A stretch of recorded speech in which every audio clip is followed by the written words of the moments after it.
નમસ્કાર. આજના virtual classroom ટ્રેનિંગમાં આપ સૌનું હાર્દિક સ્વાગત છે. આજે હું ITI ખાતે ચાલતા ડ્રાફ્ટ્સમેન સિવિલ ટ્રેડ અંતર્ગત component, parts and function of levelling lesson વિશે આપ સૌને માહિતગાર કરીશ. સૌથી પહેલાં આપણે એનો પરિચય મેળવી લઈએ. પૃથ્વી ઉપર આવેલા બિંદુઓની સાપેક્ષ ઊંચાઈ નક્કી કરવા માટે વપરાતા ઉપકરણને લેવલ કહેવામાં આવે છે. લેવલિંગ એ ઉર્ધ્વાધર સમતલમાં માપ લેવાની ક્રિયા છે. તેનો ઉપયોગ રસ્તા, બંધ, નહેરો, રેલવે, પાણીની પાઇપલાઇન, ગટર જેવા ઇજનેરી કામોની લાઇન દોરી નક્કી કરવા માટે થાય છે. ઇજનેરી બાંધકામોના લેઆઉટ, આડછેદ બનાવવા માટે તેનો ઉપયોગ થાય છે.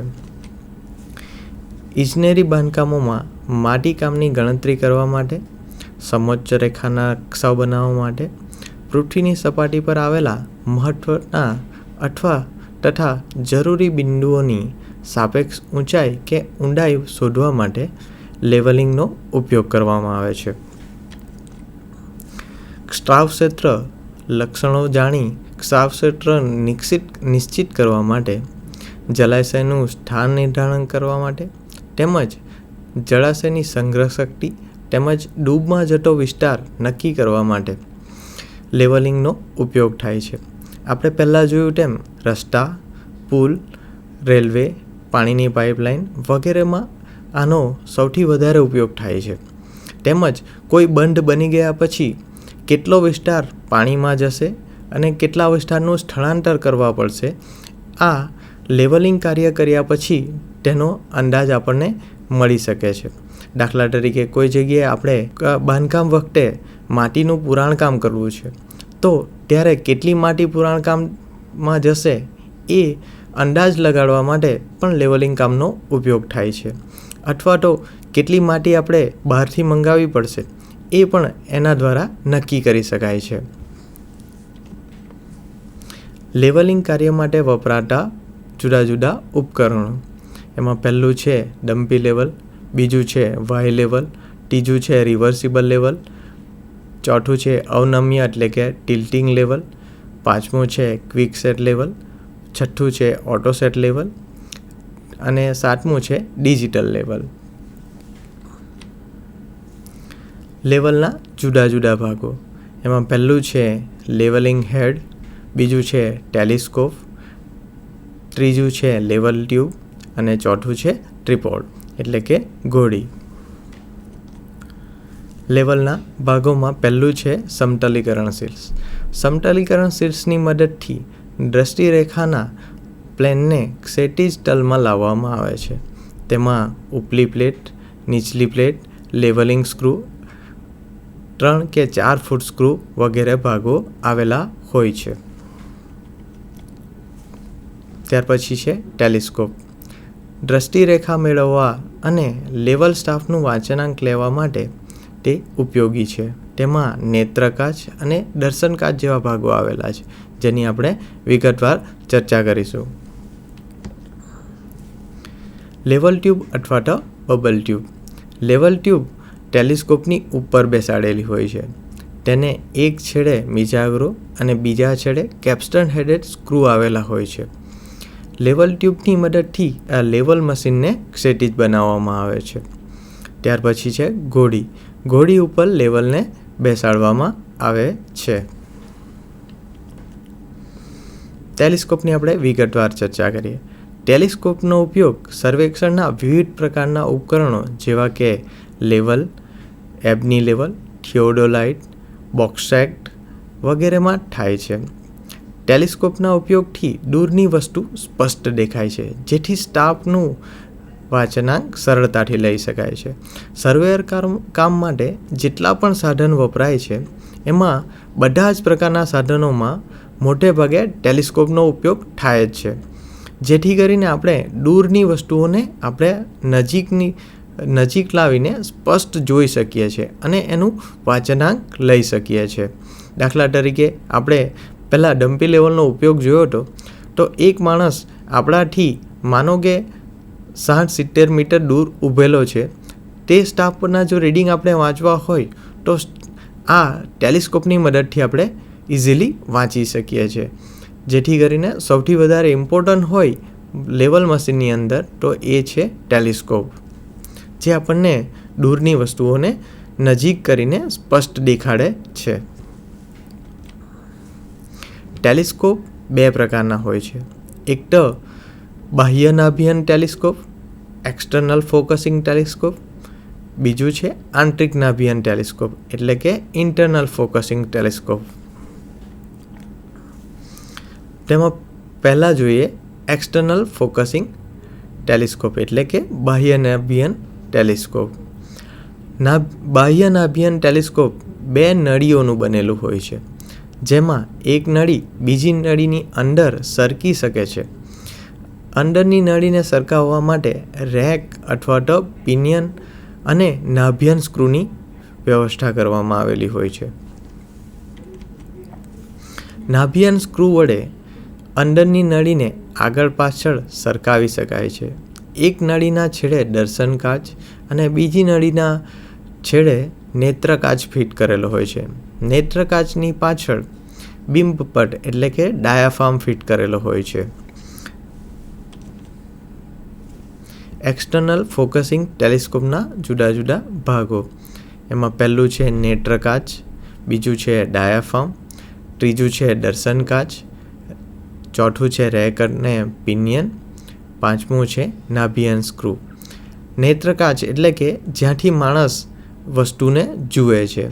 ડાયાફાર્મ એટલે કે જે વસ્તુ ઉપર રીડિંગ લેવાના છે, જે સ્ટાફ ઉપર આપણે રીડિંગ લેવાના થાય છે, ત્યાં આગળ જે ક્રોસ હેર બનેલા હોય છે તેને ડાયાફાર્મ કહેવામાં આવે છે. ત્યાર પછી ઓબ્જેક્ટિવ એટલે કે દર્શન કાચ. જે બાજુ આપણે લેવલિંગ સ્ટાફ મૂકેલો છે ત્યાં આગળ આપણે દર્શન કાચ વાળો ભાગ રહેલો હોય છે, જેથી એ વસ્તુને આપણને દેખાડે છે. રેક અથવા તો પિનિયન અને ત્યાર પછી નાભિયન સ્ક્રૂ એટલે કે ફોકસિંગ સ્ક્રૂ, જે વસ્તુને સ્પષ્ટ કરવા માટે જરૂરી બને છે. ત્યાર પછી છે આંતરિક નાભિયન ટેલિસ્કોપ, ઇન્ટરનલ ફોકસિંગ ટેલિસ્કોપ. આ પ્રકારના ટેલિસ્કોપમાં વસ્તુનું સ્પષ્ટ પ્રતિબિંબ મેળવવા માટે દર્શન કાચને આગળ પાછળ ખસેડવા પડતા નથી, પરંતુ તેમાં 2 ડગ કાચ આપેલા હોય છે, જે વચ્ચે એક અંતર્ગોળ ડગ કાચ રાખવામાં આવેલો હોય છે. આ અંતર્ગોળ ડગ કાચને નાભિયન સ્ક્રૂ વડે આગળ પાછળ ખસેડી શકાય છે. બિંબપટ ઉપર વસ્તુનું સ્પષ્ટ પ્રતિબિંબ મેળવી શકાય છે. આ પ્રકારનું ટેલિસ્કોપ આધુનિક સર્વેક્ષણ ઉપકરણોમાં વપરાય છે. ટેલિસ્કોપના અગત્યના ભાગો. તેમાં પહેલાં છે દર્શન કાચ, બીજું છે નેત્ર કાચ, ત્રીજું છે બિંબપટ, ત્યાર પછી બબલ ટ્યુબ અને ત્યાર પછી છે નાભિયનની ગોઠવણી એટલે કે ફોકસિંગ ડિવાઇસ. એમાં ફર્સ્ટ આપણે દર્શન કાચ જોઈ રહી. ટેલિસ્કોપમાં જો એક ડગ કાચ વાપરવામાં આવે તો વર્ણવિપઠન એટલે કે એરોમેટિક એબ્રિએશન જેવી ત્રુટિ પેદા થાય છે. આ ત્રુટિને દૂર કરવા માટે ટેલિસ્કોપમાં સંયુક્ત ડગ કાચ વપરાય છે.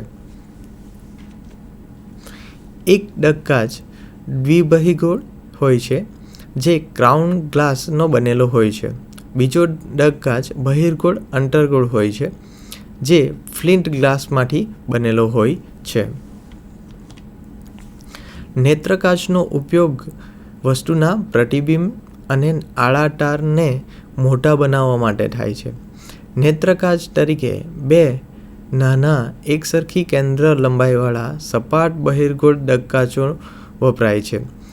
2 ડગકાચોને તેમની ગોળાઈ અંદર તરફ રહે અને સપાટ સપાટી બહારની તરફ રહે તે રીતે ગોઠવેલા હોય છે. 2 ડગકાચો વચ્ચેનું અંતર તેમના નાભી તરફ Fના 2/3 ભાગમાં રાખવામાં આવેલું હોય છે. નેત્રકાચને બીમપટની આગળ F/4 જેટલા અંતરે ગોઠવવામાં આવે છે. આ પ્રકારના નેત્રકાચથી વસ્તુનું ઉલટું પ્રતિબિંબ મળે છે. વસ્તુનું ઉલટું પ્રતિબિંબ મેળવવા માટે 2 વધારાના ડગકાચ ગોઠવવામાં આવે છે. તેથી તેને સુલટું પ્રતિબિંબ આપતો નેત્રકાચ કહે છે. 2 વધારાના ડગકાચ વાપરવાથી પ્રતિબિંબની તેજસ્વીતા ઘટે છે. તેથી આ જાતના નેત્રકાચ ઓછા વપરાય છે. ડાયાફ્રામ. એક પિત્તળની રિંગમાં પ્લેટિનમના આડા તાર ઊભા અને આડા ગોઠવીને બીમપટ બને છે. પિત્તળની આ રિંગને 4 કેપ્સ્ટન હેડેડ સ્ક્રૂ વડે ટેલિસ્કોપમાં જડવામાં આવે છે. એક પિત્તળની રિંગમાં પ્લેટિનમના પાતળા તાર ઊભા અને આડા ગોઠવીને બીમપટ બને છે. પિત્તળની આ રિંગને 4 કેપ્સ્ટન હેડેડ સ્ક્રૂ વડે ટેલિસ્કોપમાં જડવામાં આવે છે. બબલ ટ્યુબ કાચની ગોળ નળીમાંથી બનાવવામાં આવે છે. આ નળીની અંદરની સપાટીનો અનુલંબ છેદ વર્તુળાકાર હોય છે. આ નળીને spirit level, chloroform, petroleum, ether જેવા પ્રવાહીથી થોડી જગ્યા ભરવામાં આવે છે. આ ખાલી જગ્યામાં હવા અથવા તો પ્રવાહીના બાષ્પનો પરપોટો બને છે. જેથી નળી ક્ષિતિજ રહે ત્યારે આ બબલ નળીના વચ્ચેના ભાગમાં રહે છે.